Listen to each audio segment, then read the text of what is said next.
This is the second lecture in Module 2. The other day we discussed a lot of things in the first lecture of the module. We discussed parts of speech as well as sentence classification, and today we are going to continue from where we stopped. We are going to begin with tenses.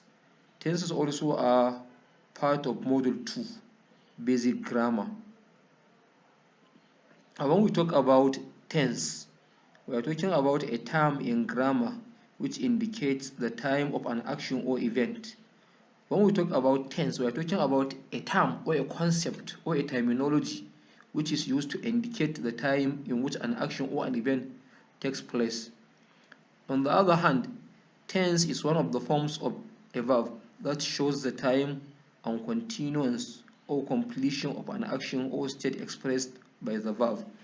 Yes, as it is said here, a tense is a form of a verb which shows a particular time in which an action takes place, or whether that action is in continuance or is completed, as expressed by the state of the verb. Usually, tense or time is divided into three: present, past, and future. Yes, as far as tense is concerned, it is divided into three: present, past, and future. That is the broad classification of tense: present tense, past tense, and future tense. But each of the three has its subcategories. That is to say, each of these three types of tenses has its subclasses, has its subtypes or subdivisions. Now we are going to take each one of the tenses and discuss it in detail as well as its subclasses. Beginning with the present tense. As the name implies, present means something which is taking place now. So the present tense generally deals with actions that are either existing or being considered now. Yes, it deals with things or actions or events that are existing or that are taking place now. The present tense has the idea of the currency associated with it. This category of the tense is divided into four as follows. Yes, when we talk about present tense, we are talking about something that is current, something that is currently happening, something that is currently taking place.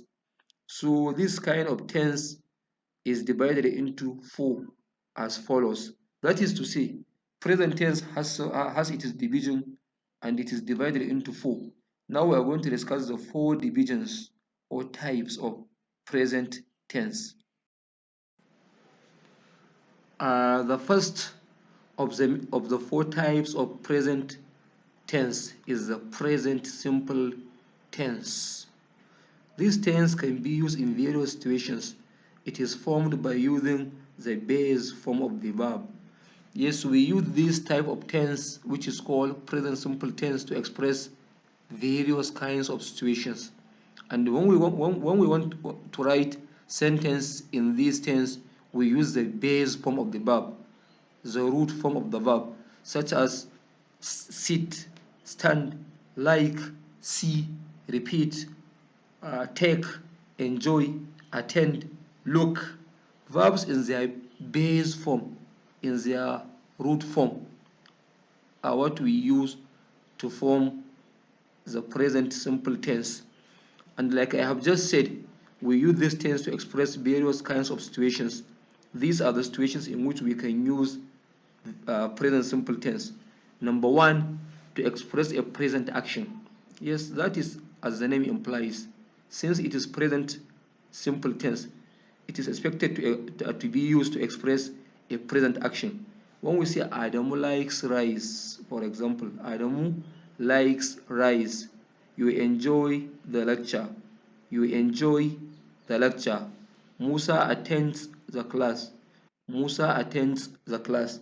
All these are examples of present simple tenses in which a present action is expressed. So when you look at these three sentences, we use them to express actions that are happening presently, present action. Another way in which we can use present simple tense is to express a repeated or habitual action. A habitual action or repeated action is something that is being repeated almost day in, day out, something that is happening at regular intervals. For example, we go to we go to mosque every Friday. We go to mosque every Friday. Or I take tea every morning. I take tea every morning. These are repeated or habitual actions that are happening at regular intervals. As such, they are also known as present simple tenses since they express repeated or habitual actions. Finally, we also use present simple tense to express a general action that is true, was true, and is likely to be true in the future, such as scientific principles.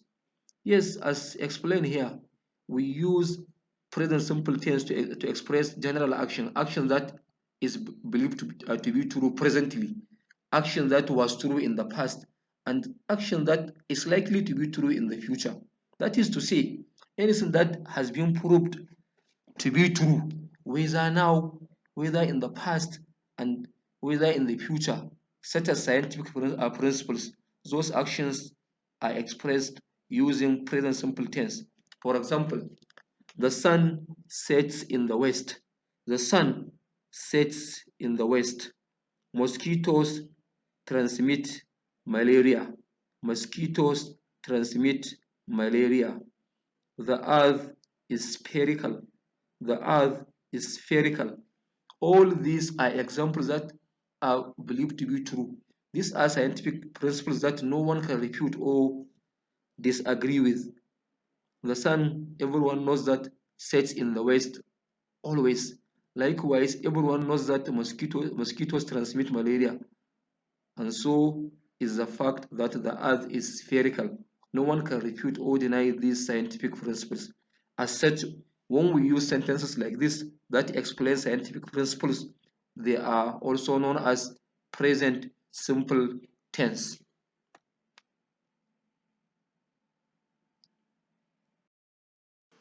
This is another subdivision of present tense. It is called the present continuous tense, and it is used to express an action in progress at the time of speaking. This tense, like I have just read, is used to show an action which is in progress at the time of speaking. At the time in which a particular person is speaking, the action or the event is in progress, is taking place at that very moment. When we come to write this tense, we use the ing form of the verb plus the auxiliary verbs am, is, and are. In other words, we use the auxiliary verb am, is, are plus verbs in their ing form, in their continuous form. That is why the tense is called present and continuous, because the verbs are in ing or their continuous or progressive form. And we also use auxiliary verbs such as am, is, and are. Let's see this in examples. I am lecturing now. I am lecturing now. I am lecturing now. We have am, which is an auxiliary verb, and we have lecturing verb in ing form. You are listening. You are listening. You are listening. We have are, which is an auxiliary verb. We also have listening, which is a verb in its ing form. She is jumping. She is jumping. She is jumping. We have is, which is an auxiliary verb. We also have jumping, which is a verb in ing form. And these sentences can be in their interrogative form. Instead of I am lecturing, we can say am I lecturing? Am I lecturing? Or instead of you are listening, we can say are you listening? Are you listening? And instead of she is jumping, we can say is she jumping? Is she jumping? Is she jumping? But whether in the positive or in interrogative form, both are present continuous tense since they both satisfy the criteria of having auxiliary verbs am, is, or are plus verbs in their ing form. Let's go to the next slide. This is another type of present tense, or another class of present tense. It is the present perfect tense, and it is used to describe or show an action that is completed in the past, whose effect continues till the present. Yes, this is used to show an action or to depict or to portray an action that is completed in the past, but its effect continues until the present. That is to say, even though the action has completed or is completed in the past, but its effect is still felt even currently. There are two situations in which the present perfect tense is used. There are two situations in which this tense is used or is expressed. Before we discuss these two situations, let us see how this tense is formed. When we come to form or to write a sentence in the present perfect tense, what we do is we use the model auxiliary as the primary auxiliary has and have plus the participle form of the verb. We use has or have, which are primary auxiliary verbs, plus the past participle form of the verb. So, like I have said, there are two situations in which we use the present perfect tense. The first situation is to express an action just completed. When we want to express an action that has just been completed, an action that has just finished, we use the present perfect tense. For example, they have arrived, they have arrived, they have arrived. He has finished the work. He has finished the work. He has finished the work. They have eaten the food. They have eaten the food. They have eaten the food. In all these three examples, the actions have just completed. The actions have just finished. As such, we use the present perfect tense. And when you look critically at the examples, you can see that the verbs has or have are used plus verbs in their past perfect tense. We have they have arrived.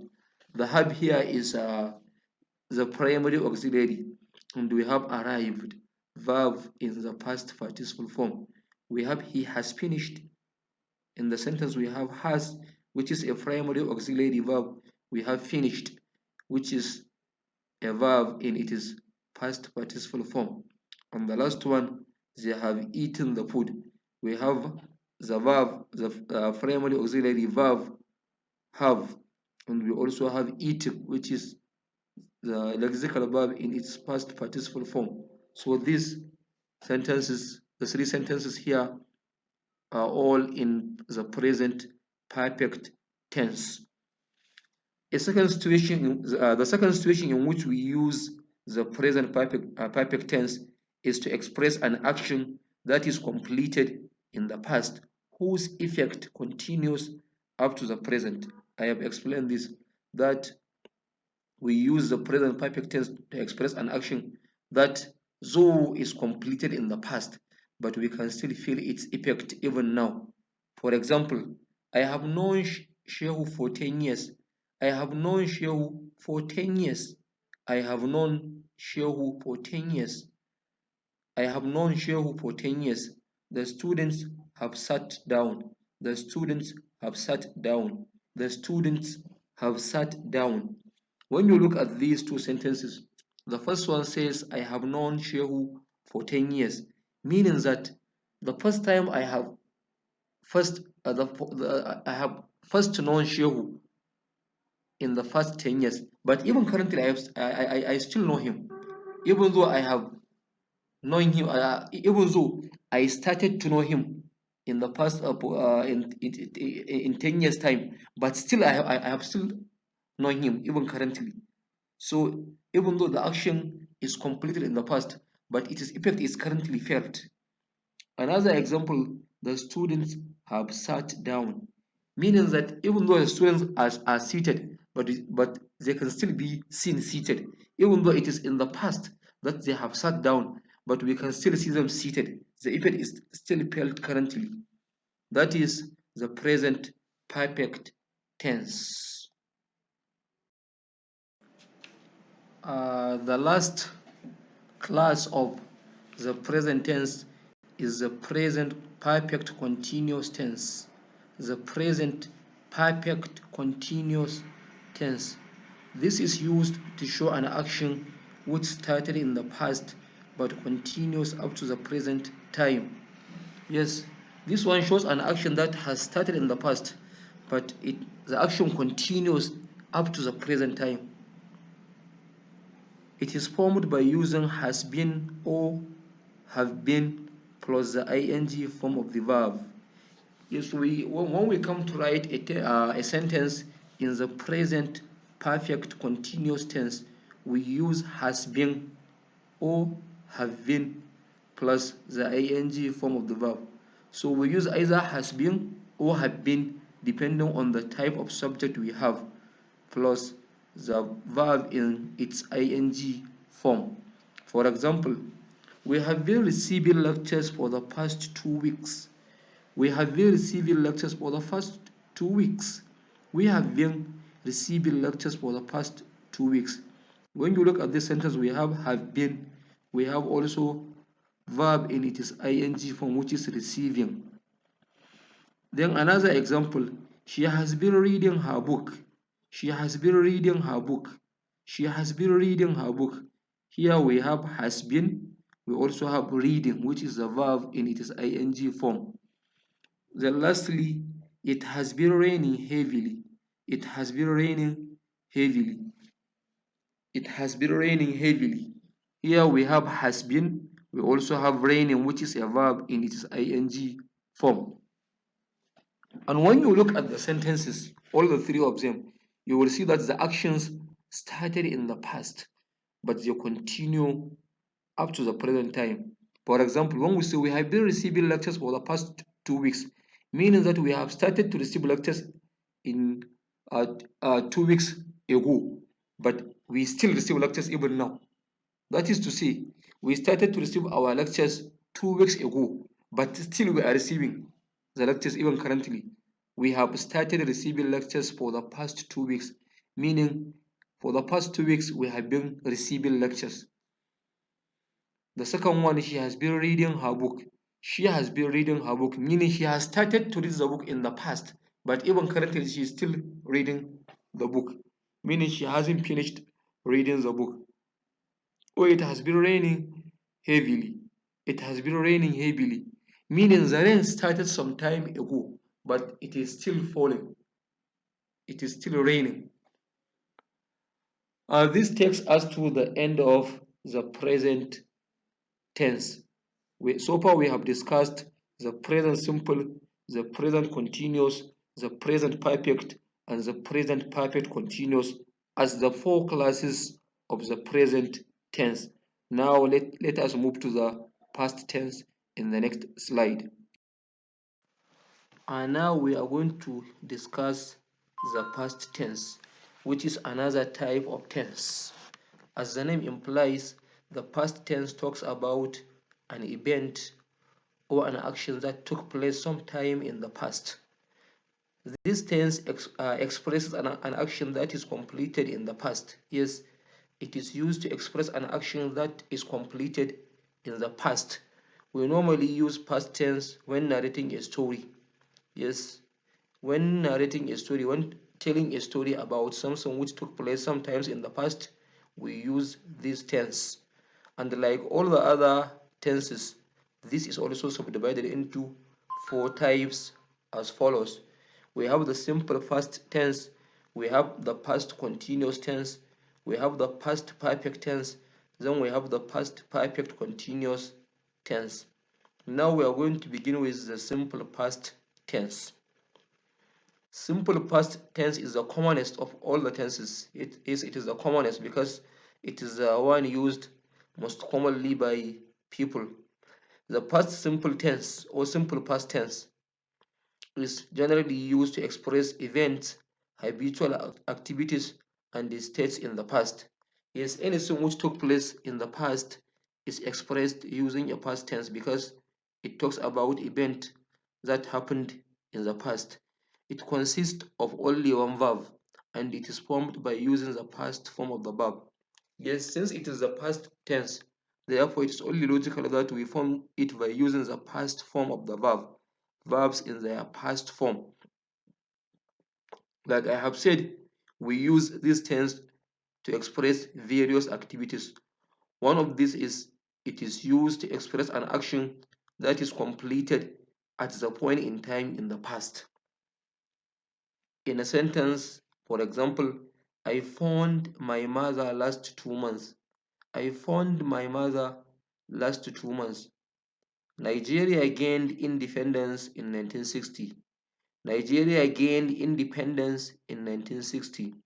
She sat for SSCE last year. She sat for SSCE last year.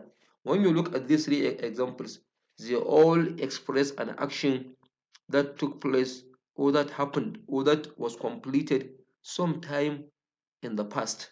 That is why all the verbs used are in the past form. In the first sentence, I found my mother last month. I found my mother last 2 months.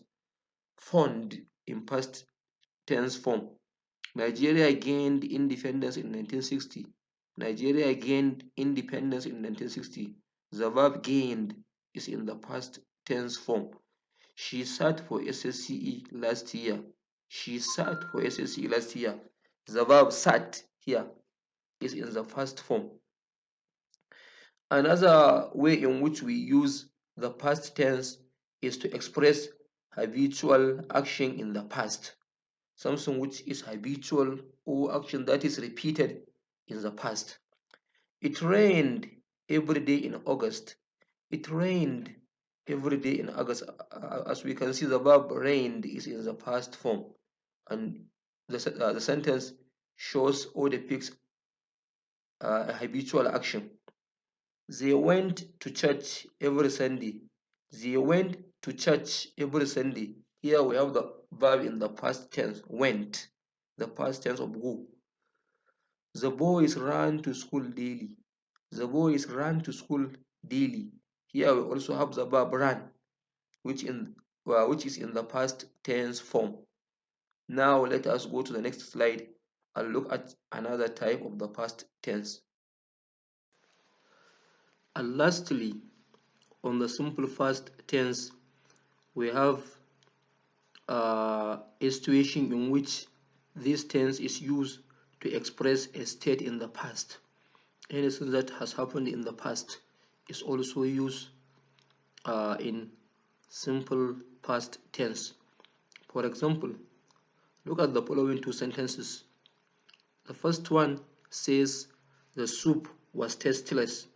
The soup was tasteless. The second one says Musa became rich later. Musa became rich later. Both the two instances explain or express something which happened in the past. So they express state in the past. Now, the next subclass of the past tense is the past continuous tense. This tense is used to express an action in progress or incomplete in the past. Yes, like it is said here, we use the past continuous tense to describe or to portray an action that was in progress or incomplete in the past. The action has started in the past, but it was still in progress in that past. That tense is the past continuous tense, as the name implies. The action was in the past and it continued in the past. When we come to write this tense, we use was and were plus the ing form of the verb. In other words, when we come to write a sentence using the past continuous tense, we use either was or were, which are both primary auxiliary verbs, plus the main verb in ing form. For example, look at the sentences. I was eating when my sister called. I was eating when my sister called. I was eating when my sister called. Was eating. We have was, which is a primary auxiliary verb, and we have eating, the verb eat in its ing form. Another example, you were shouting at the top of your voice when I entered the class. You were shouting at the top of your voice when I entered the class. We have verb here were, which is a primary auxiliary verb, plus shouting, the verb shout in its ing form. Therefore, this is a past continuous tense. On the last example, I was praying in the mosque. I was praying in the mosque. We have was, which is a primary auxiliary verb. Then we have praying, which is the verb pray in its ing form. In essence, whenever we have a sentence that has either the verb was or the verb were, depending on the singularity or plurality of the subject, then plus the verb in ing form, that tense is the past continuous tense. Let's go to the next slide. The next tense, the next past tense is the past perfect continuous, is a past perfect tense. Past perfect tense. This tense shows an action that had completed earlier in the past before another action began. Yes, it shows an action that had completed. The action had completed in the past before another action began. In other words, this one expresses two different actions. One of the actions had completed earlier before another action began. And when we come to write this tense, we use had plus the past participle form of the verb. We use the primary auxiliary verb had plus the past participle form of the verb. For example, I had finished lecture before she arrived. I had finished lecture before she arrived, meaning that I had finished lecture before she arrived. So there are two actions here. I had finished lecture and then she arrived.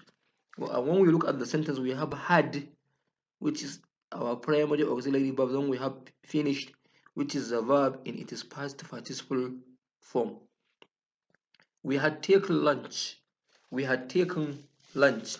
We have had, which is a primary auxiliary verb. Then we have taken, which is our verb in its past participle form.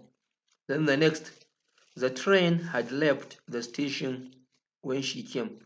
The train had left the station when she came. The train had left the station when she came. Here we have had left, had, which is our primary auxiliary verb, the left, the verb in its past participle form.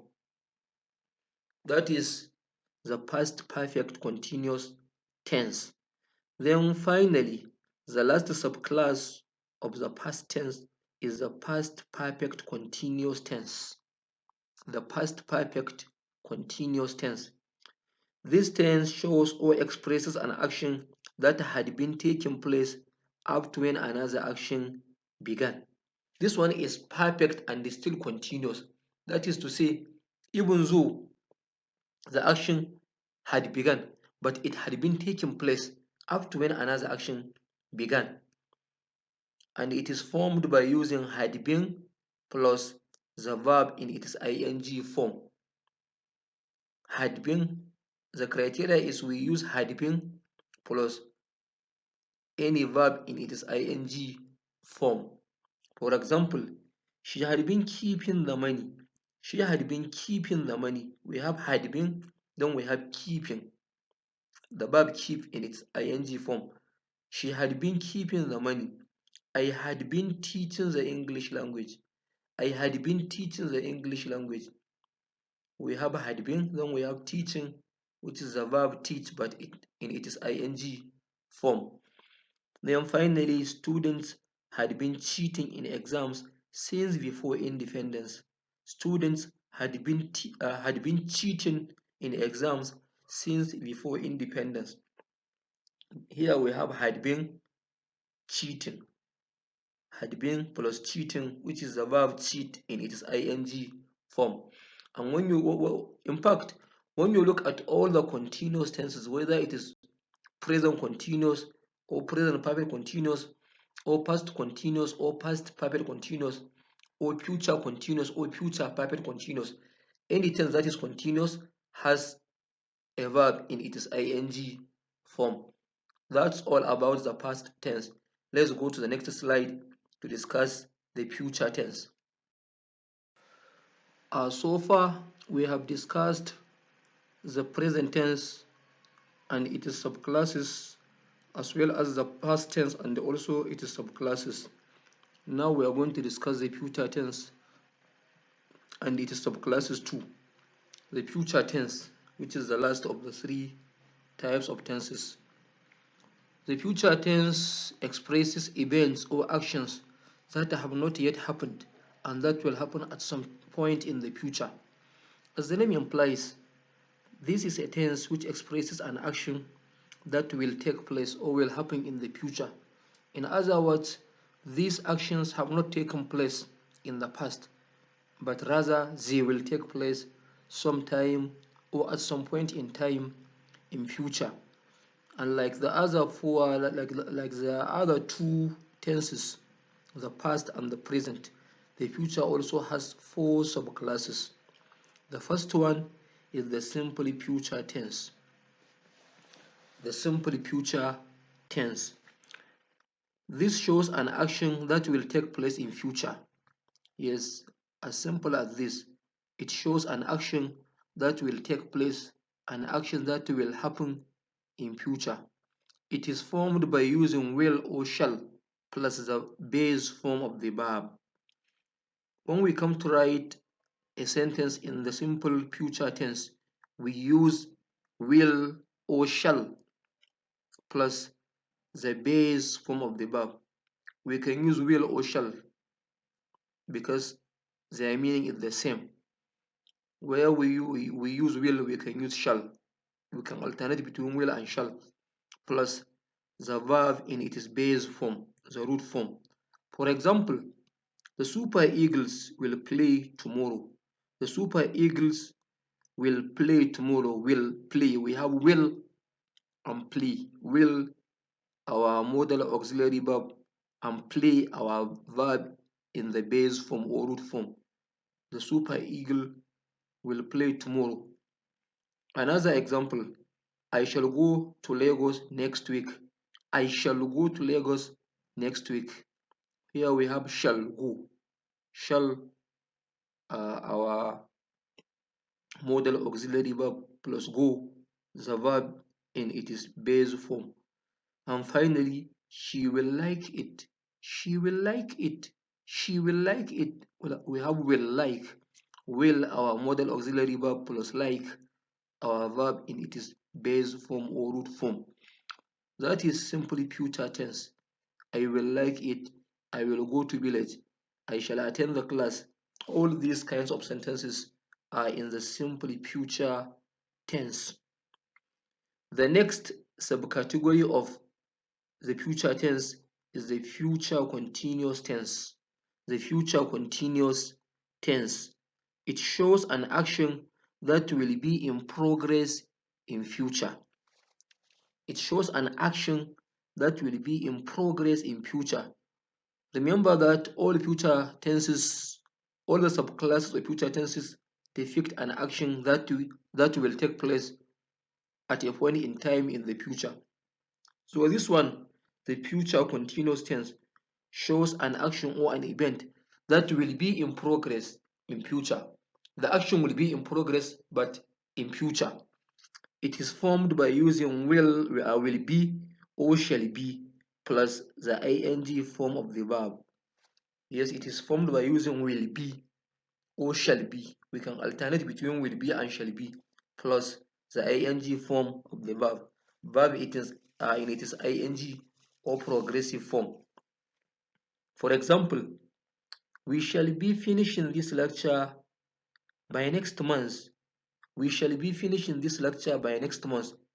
Alternatively, we can say we will be finishing this lecture by next month. So where we use shall be, we can use will be. We shall be finishing this lecture by next month. Here we have will be or shall be plus the verb finishing in its ing form. The verb finish, but in its ing form, finishing. The next example is you will be coming next week. You will be coming next week. It can be you shall be coming next week. You shall be coming next week is the same thing. So we have will be or shall be plus coming, which is the verb come in its ing form. And the last example is I will be driving to home. I will be driving home. I will be driving home. I will be driving home. Here we have will be plus driving, which is the verb drive in its ing form. So all the three examples show sentences in their future continuous tense. Now let's go to the next slide.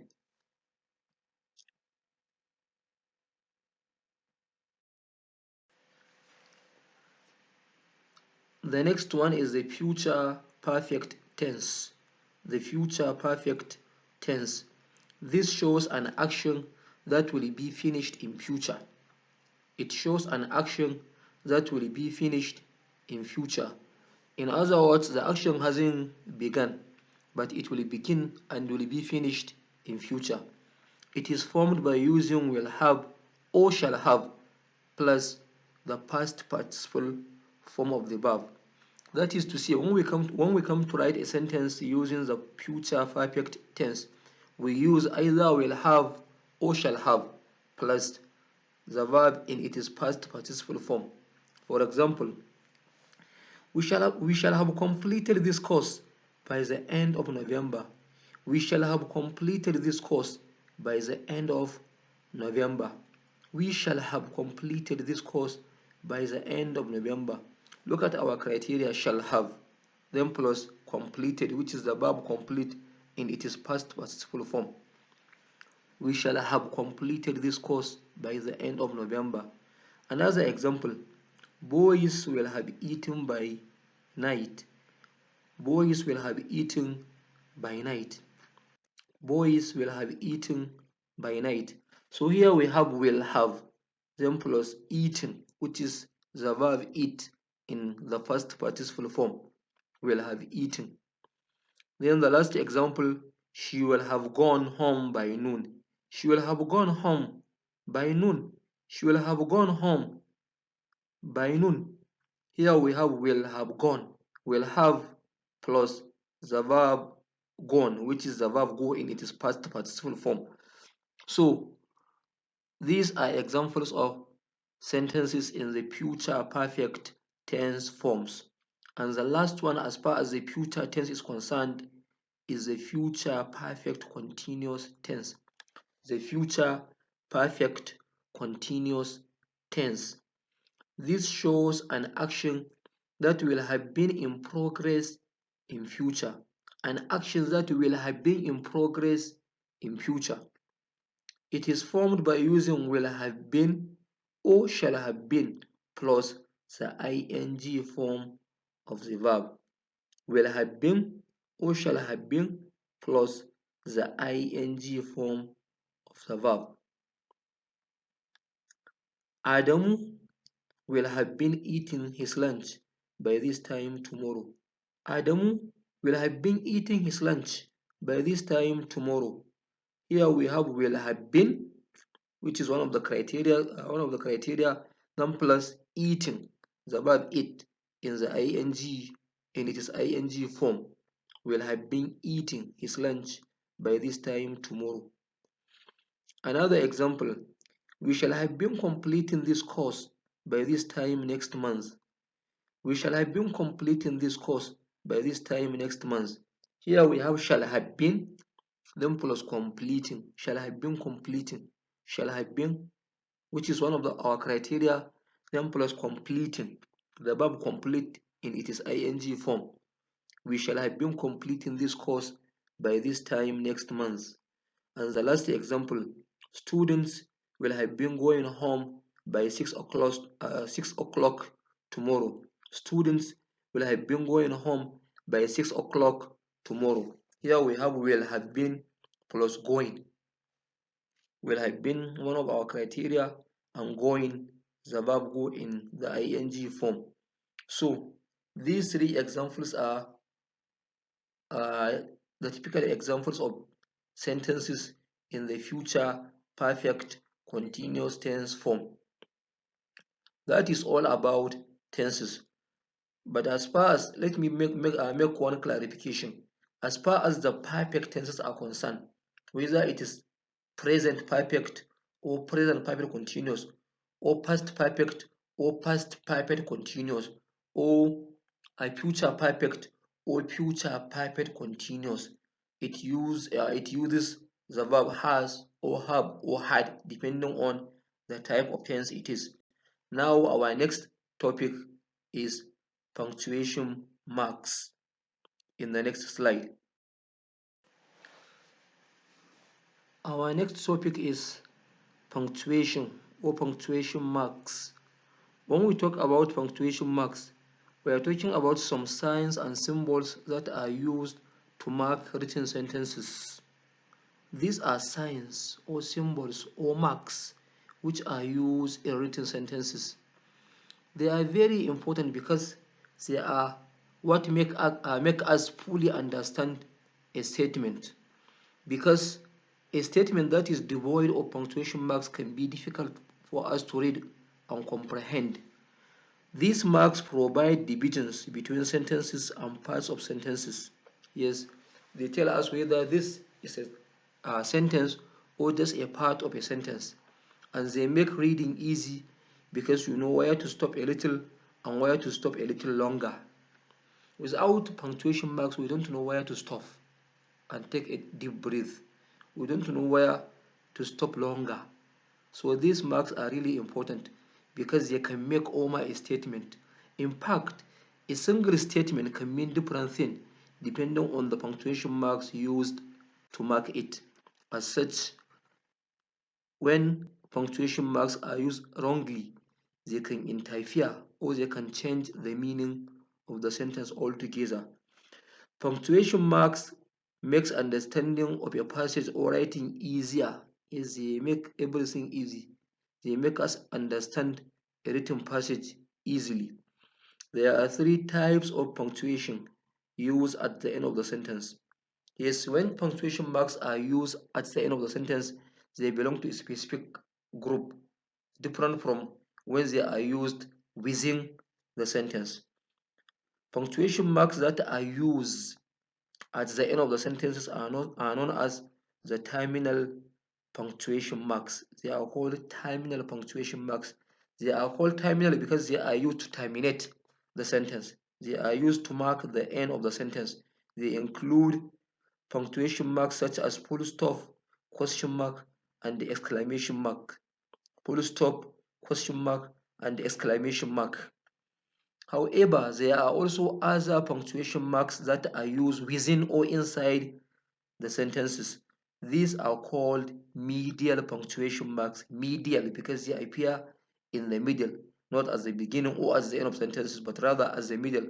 As such, they are called medial punctuation marks. These include all the other punctuation marks such as comma, semicolon, colon, hyphen, apostrophe, and so on. Let me start with the terminal punctuation marks, beginning with the full stop. The full stop is also known as period. It is otherwise called period, and it is used in a number of ways. Before we discuss the ways, as you can see on the screen, the full stop is a single dot. It's represented by a single dot, which is used in the following ways. Number one, we use full stop to mark the end of a declarative sentence. A declarative sentence is a statement. Yes, whenever we have a statement, we mark it at the end by the use of full stop or period. For example, All Bahrain University students are to bring their dictionaries to the class tomorrow. All BUK students are to bring their dictionaries to the class tomorrow. This is a statement.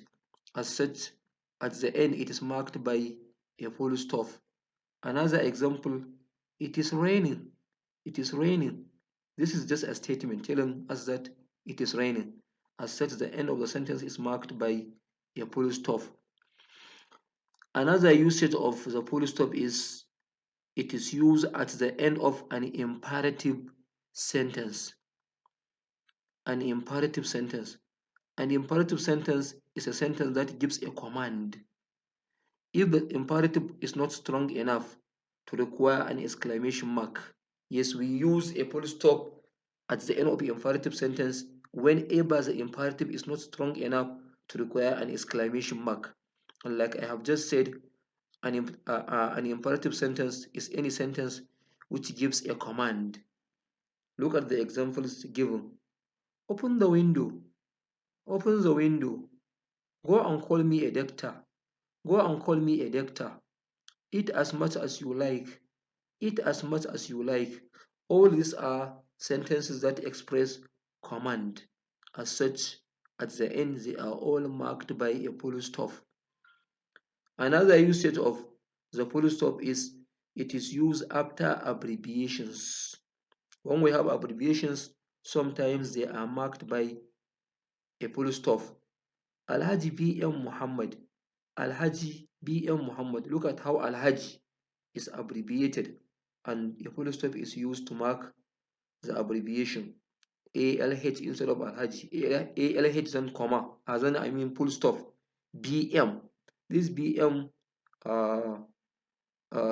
this B is an abbreviation of a full name, and so is M, but both are abbreviated and marked by a full stop. Mr. TM Awaisu. Mr. TM Awaisu. Mr. here is MR dot abbreviation, then full stop is used to mark it. TM. T is marked by a full stop and the M is also marked by a full stop. Then Muhammad Maikari PhD. Look at how PhD is marked by the two dots, PH dot then plus D, another dot or full stop. The last usage of a full stop is that it is used to mark names of companies and government agencies in which initial letters are used. That is to say, apart from using a full stop to mark abbreviated names of people, we also use full stop to mark abbreviated names of companies and other government agencies. For example, NTA, N full stop, T full stop, A full stop, NTA, which is a government agency. NPF, another government agency. M full stop, P full stop, F full stop. BUK, B full stop, U full stop, K full stop. MTN, which is a company. M full stop, T full stop, N full stop. However, it is important to note that this usage is optional. If you like, you can choose not to put any full stop between the letters. You can have BUK without any dot separating the individual letters. You can write NTA or MTN without putting any full stop separating the letters. That is all about full stop. And the next terminal punctuation mark is the question mark. Question mark is also a terminal punctuation mark because it is used at the end of a sentence. It is used to terminate a sentence. The question mark is used in two ways. Number one, after a direct question, and number two, after a rhetorical question. When we talk about a rhetorical question, we are talking about a question which does not require any answer. When you have a question which needs no answer, that question is known as a rhetorical question. Let us see examples of direct question and examples of rhetorical questions. In the first instance here, we have three examples of direct question. Number one, when do you hope to finish the work? When do you hope to finish the work? When do you hope to finish the work? How can I get to the post office? How can I get to the post office? Do you know his name? Do you know his name? Do you know his name? All these are direct questions. Other examples are those of rhetorical questions, questions which need no answer. For example, can a man ever learn from his past mistakes? Can a man ever learn from his past mistakes? How would I know that he would be angry? How would I know that he would be angry? Who knows what tomorrow brings? Who knows what tomorrow brings? All these are questions that need no answer. As such, they are called rhetorical questions, and they are marked at the end by question marks.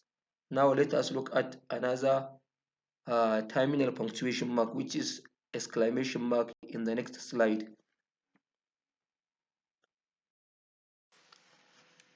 The last of the terminal punctuation marks is the exclamation mark. As the name implies, exclamation marks are used at the end of words that depict emotion and other exclamatory sentences. Yes, as it is said here, we use exclamation marks to mark sentences that depict emotion, or words that depict emotion, as well as other exclamatory sentences. For example, wow, alas, hooray, cheers, sorry, hello. All these are words which we use to depict many kinds of emotions. So at the end of the words, we use exclamation mark as a terminal punctuation marks. Other sentences where we can use this punctuation mark include, come here if you dare. Come here if you dare. How wonderful. Oh, amazing. What a nice idea. All these are exclamatory sentences, and that is all about the terminal punctuation marks. Now let us begin discussing the middle punctuation marks in the next slide.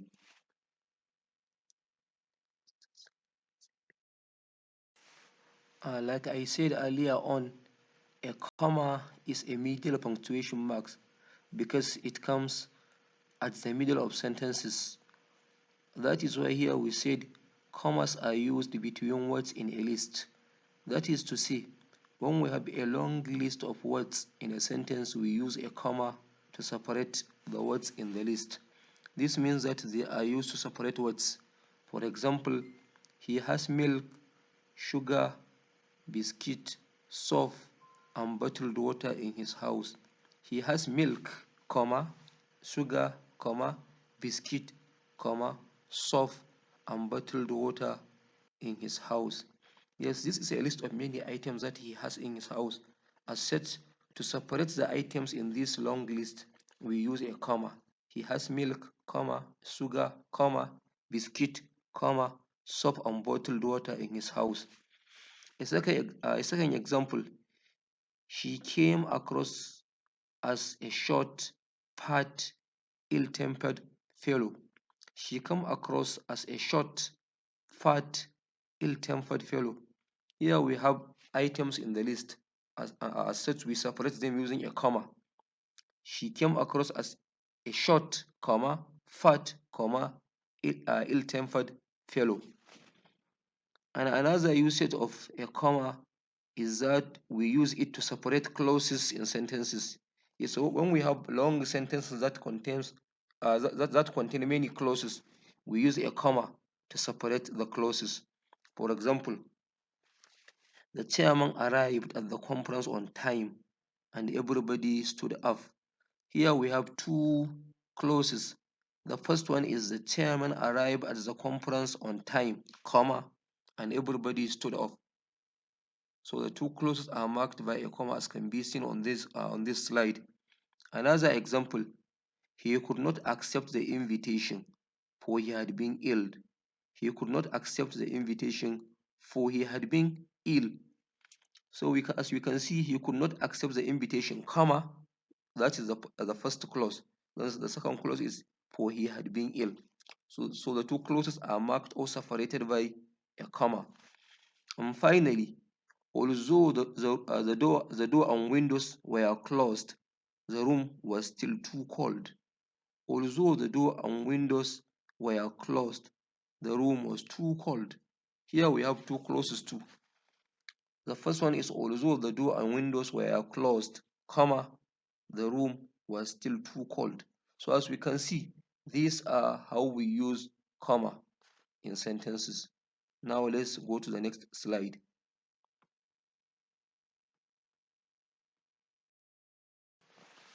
Another medial punctuation mark is the colon. Colon is used in a sentence to introduce a list.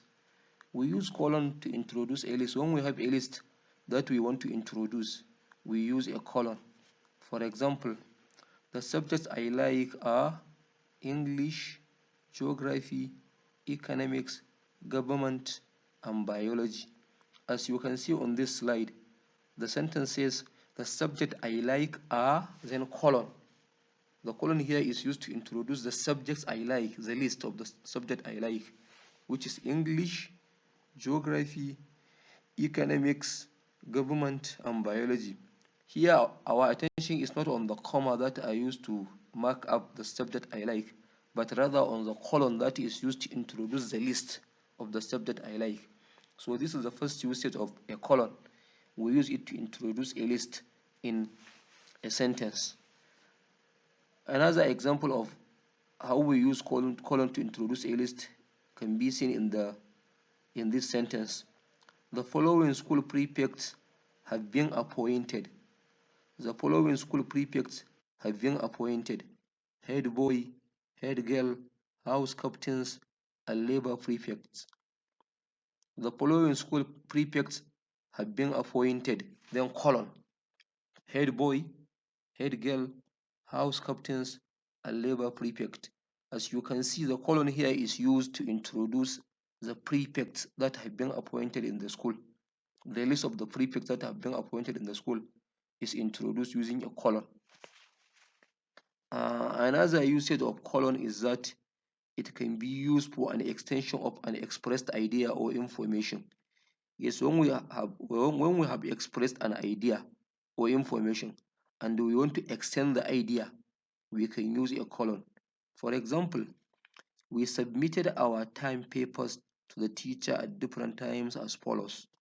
We submitted our time paper to the teacher at different times as follows, then colon. Adamu, early in the morning. Halima, at noon. Muhammad, in the evening.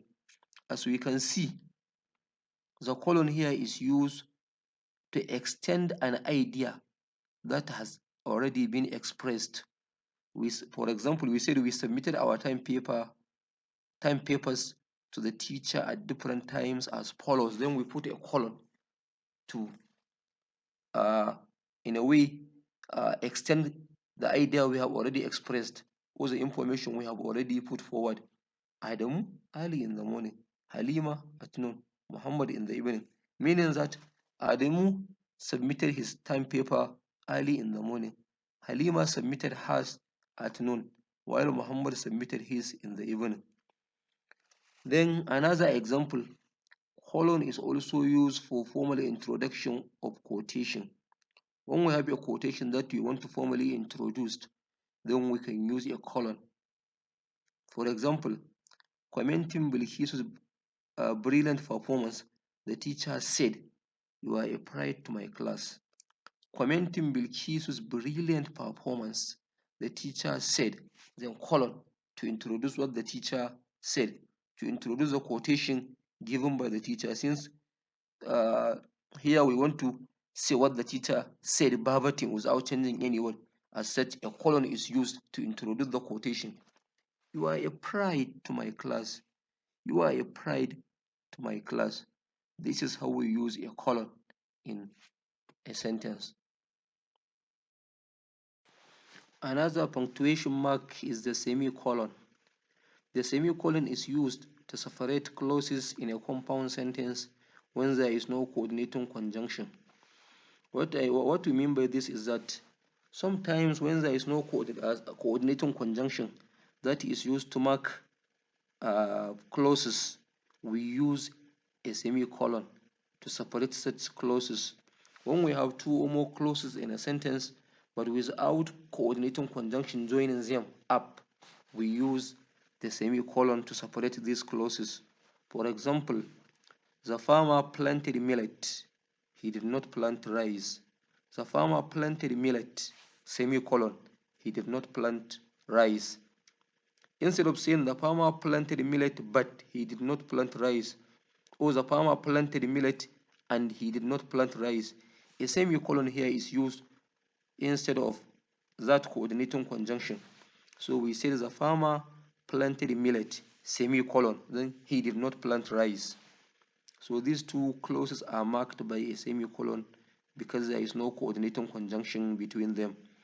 Another example, I told him to wait. I did not tell him to do it. I told him to wait. I did not tell him to do it. Here we have I told him to wait, semicolon.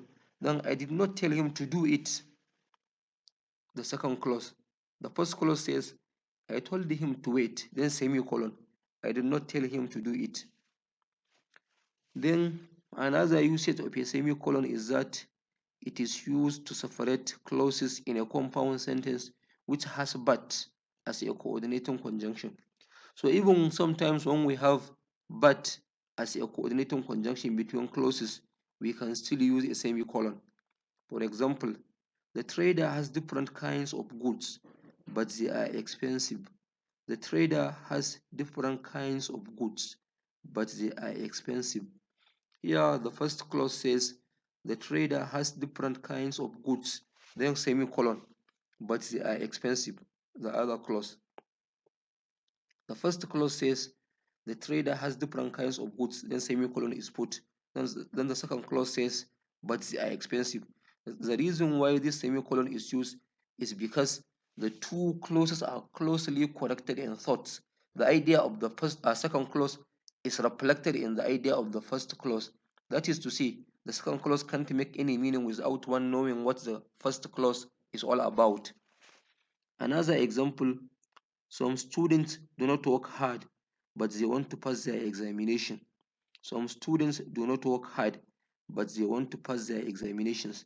Here we have the first clause saying some students do not work hard, then semicolon is put. Then the second clause says, but they want to pass their examinations. And as in the first sentence, this one also has a semicolon here because the second idea is connected to the thought of the first idea. That is to say, the second idea, the second clause, but they want to pass their examinations, cannot make any meaning without one knowing the first clause. That is all about the semicolon. Now let us look at another punctuation mark. Another medial punctuation mark is the apostrophe.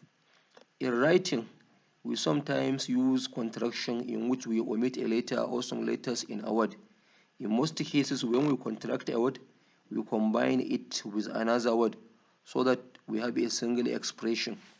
Yes, sometimes when we come to write in an informal context, we may need to use contraction. By contraction, it means a way in which we omit some letters in a word. And we do so by joining that word with another word so that we can have a single expression. To indicate the place where the letters are missing, we use the apostrophe. Yes, whenever we use a contraction, like I have said, we omit some letters. So for us to indicate where the missing letters are or should be, we use an apostrophe. For example, let's see the sentences. I don't know. I don't know. I don't know. Ideally, it should be I do not know. I do not know. I do not know. But that not is contracted. So we merge do and not and we use contraction. We omit the O letter and put an apostrophe to indicate the place where the missing letter is. Another example, they are happy about the result. They are happy about the result. Here we merge they and are, and we omit the letter E, they are. But in its place, we put an apostrophe to indicate that this is a contraction in which a letter is missing in this place where we have the apostrophe. So instead of they are happy about the result, we say they are happy about the result. They and are are merged in contraction. Another example, you have to travel by rain. You have to travel by train. You have to travel by train. Instead of saying you have to travel by train, we merge you and have. We have you to travel by train. So here two letters H and A have are omitted, and we merge you and have. We have you to travel by train. Another example, I'm sorry to hear that. I'm sorry to hear that. I'm sorry to hear that. Instead of saying I am sorry, we say I'm sorry. I'm, not I am, because A is omitted and I and am are merged, and contraction is used by omitting the a and putting the apostrophe. Another example, aren't you coming with me? Aren't you coming with me? Aren't you coming with me? Or aren't you coming with me? Here it should be are not you coming with me, but not is contracted and apostrophe is used in place of the missing O. And finally, should be glad, should be glad, should be glad. Here it should be she would be glad, but all the letters in the word would are omitted except the final D, and that D is merged with she to create a single expression, a single contracted expression in which an apostrophe is used to indicate all the missing words in the word would. Should be glad, not she would be glad. We also use the apostrophe with an S after a noun or a pronoun to form the possessive forms. If the noun is singular, we place the apostrophe before the S. And if the noun is plural and it ends in S, the apostrophe comes after the noun. Let's see this in examples. Muhammad's book is missing. Look at the noun here, singular, Muhammad. Muhammad's book is missing. Here we put an apostrophe before, we put the apostrophe after the noun Muhammad, but before the S. In between the S and Muhammad, we put an apostrophe to indicate that the book belongs to Muhammad, or that Muhammad is in ownership of the book. Another example, the boy's cap is blue. The boy's cap is blue. Here the boy is also a singular noun, boy. So when we want to indicate possession using the noun boy, we write boy, then we put an apostrophe, then we add an S to indicate that the boy is the person in ownership of the cap, that the cap belongs to the boy. Then the next example says, the girl's shoes were well polished. The girl's shoes were well polished.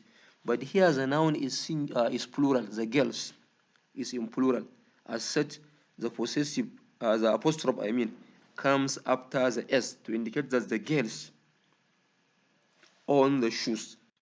In other words, since the noun is plural, the apostrophe comes after the S. The next example says, the men's bags were put on the table. The men's bags were put on the table. The men's bags were put on the table. Here, men is plural, but it doesn't end in S. As such, we put an apostrophe before we add an S. The next one, the dog's tails were wagging. The dog's tails were wagging. Here, dogs is in plural. As such, the apostrophe comes after the S. The next one, the women's toilet is in the school premises. The women's toilet is in the school premises. The women's toilet is in the school premises. Here we have women, a plural noun, but it doesn't end in an S. Therefore, we put the apostrophe, then we add an S to indicate possession. That's all about the apostrophe.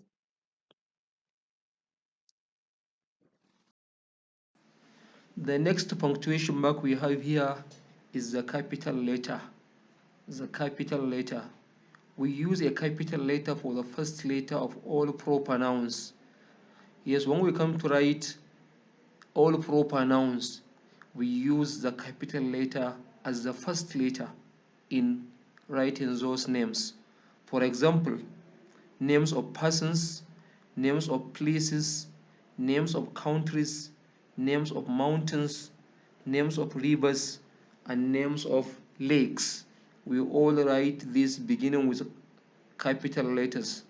For example, names of persons such as Sani, Abdul, Ibrahim, Ladi, David, John, and Aisha are all written beginning with capital letters.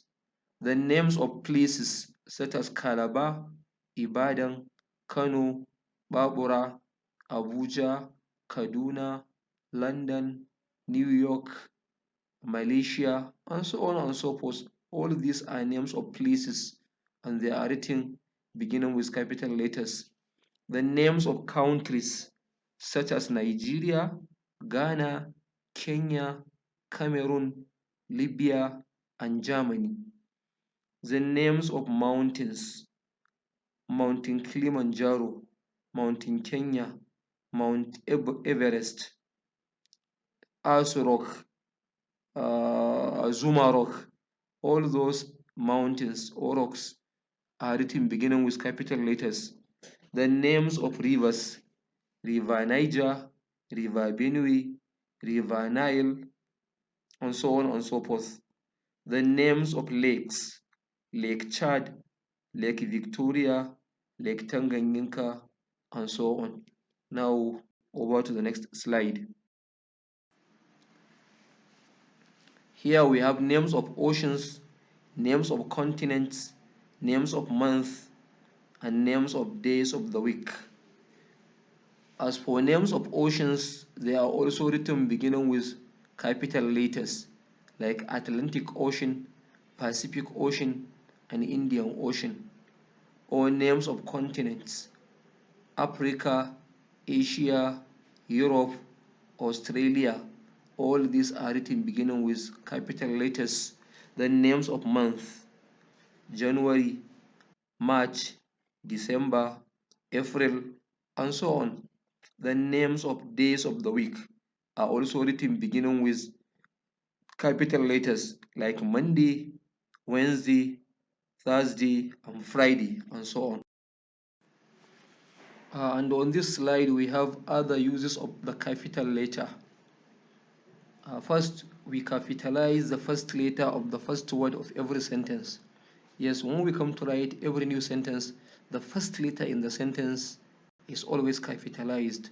In other words, all sentences begin with a capital letter. The first word in a sentence is always beginning with a capital letter. And again, we capitalize the first letter of every line of poetry. Yes, when we come to write a poem or poetry, the first letter of every fresh line is written in a capital letter. Similarly, we capitalize the pronoun I. Yes, the pronoun I is always in a capital letter wherever it appears in a sentence, whether it appears at the beginning, at the middle, or at the end of a sentence. It is always written in a capital letter, capital I. Finally, we capitalize the first letter of the first word of opening and closing of a letter. Yes, when we come to write a letter, the salutation is always begins with a capital letter. The salutation always begins with a capital letter. Dear Abdul, that D is in capital letter, and that A, the beginning of a proper noun, is always in a capital letter. Then the closing, yours sincerely, that Y is always in a capital letter. And now conclusion. And this takes us to the end of all our discussion on the items in Module 2, Lecture 1 and Lecture 2. We have so far explained the word classes, sentence structure and functions, tenses, and punctuation marks. Thus, we have 5 modules left to cover the course contents. Thank you very much for listening. Let us meet in the next module. Thank you.